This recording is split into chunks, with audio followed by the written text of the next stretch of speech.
Hezkuntzan, hausnarketa etiko eta filosofikoaren defentsan. Hezkuntza erreforma berri bat martxan dago, eta funtseskoak diren zenbait alderdi kontuan hartu behar ditugu. Merezi duten arreta eskaintzea garrantzitsua baita. Horietako bat, noski, humanitateek eta filosofiak kurrikulum ofizialean izan behar duten papera da.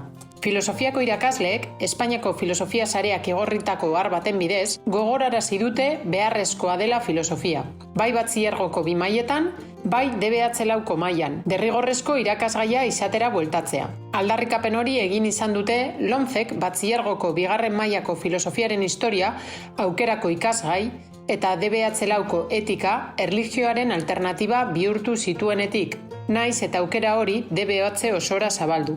Aldarrikapen hori partekatzen dugu, baina beste zerbait gehitu nahi dugu. Oraindik indarrean dagoen LOMCek lehen hezkuntzan balio sozial eta kulturalen ikasgaia eta derrigorrezko 2. hezkuntzako 4 kurtsoetan balio etikoen ikasgaia ezarri ditu. Erlijioaren alternatiba bat izateak asko mugatzen du, parte hartzen duten ikasleen kopurua murrizten duelako. Baina hala ere, mantendu eta hobetu behar den berrikuntza garrantzitsua da gure ustez. Balioen inguruko hausnarketa kritiko eta gogoetatsua bultzatzen duten ikasgai horiek, askotariko instituzioetatik aspaldi egin izan diren aldarrikapenei erantzun bat ematen diete. Hala nola, UNESCOk, Europar Batasunak, ELGAk, Europako Kontseiluak, baina baita, filosofiaren, pedagogiaren eta kulturaren arloko hainbat eta hainbatek egindakoei ere. Oro har, arrisku eta arazo larrien aurrean ikusten dugu gure burua momentu honetan, eremu sozial guztietan. Egungo koronavirusaren pandemia izan daiteke adibiderik garbiena, baina zerrenda topatu genitzake berotze globaletik garapen teknologikora doazen gai guztietan. Gizarte gisa arazo horien aurrean arrakasta izateko, gakoa pertsonen gaitasun kognitibo eta afektiboak hobetzean eta ohitura etikoak garatzean datza. Ildo berari jarraituz, Espainian izan diren hezkuntza lege organiko guztiek, 2013koak eta bere garapen arau emaileek barne, azpimarratu dute ikasleei elkarbizitzarako balio eta arauen gaineko formakuntza eskaintzeko beharra dagoela. Baita, giza eskubideen errespetuari lotutako herritartasunaren trebatze aktiboa erabiliz, gizarte demokratiko batek dakarren pluraltasunaren gaineko formakuntza sendoa eskaintzekoa ere. Aurkeztu berri den hezkuntza lege organikoaren aurreproiektuak berak, horren guztiaren beharra nabarmentzen du. Lehen hezkuntzan, balioen lanketa arlo guztietan landu nahi da. Ildo horretatik, 3. zikloan, balio zibiko eta etikoen gaineko formakuntza ikasgaia ezartzea proposatzen du.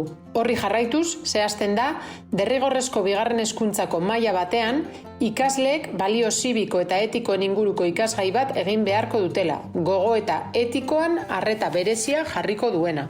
Helburu didaktiko horren garrantzia azpimarratzea ez da nahikoa ordea. Hausnarketa etikoak derrigorrezko hezkuntza formaleko ikasmaila guztietan presente egon behar du.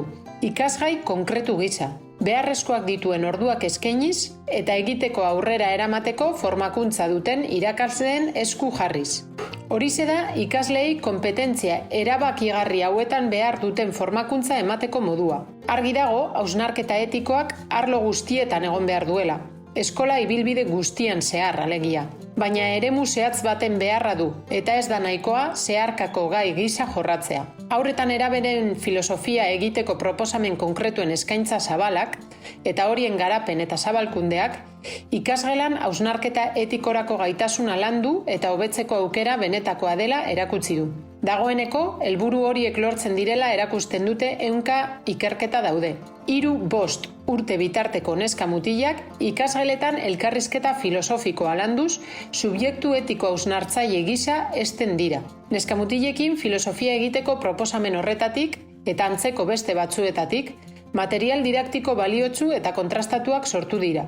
Era berean, proposamen horiek aurrera ateratzeko prestakuntza espezifikoa duten irakasleen formakuntza eredu bat sendotu da.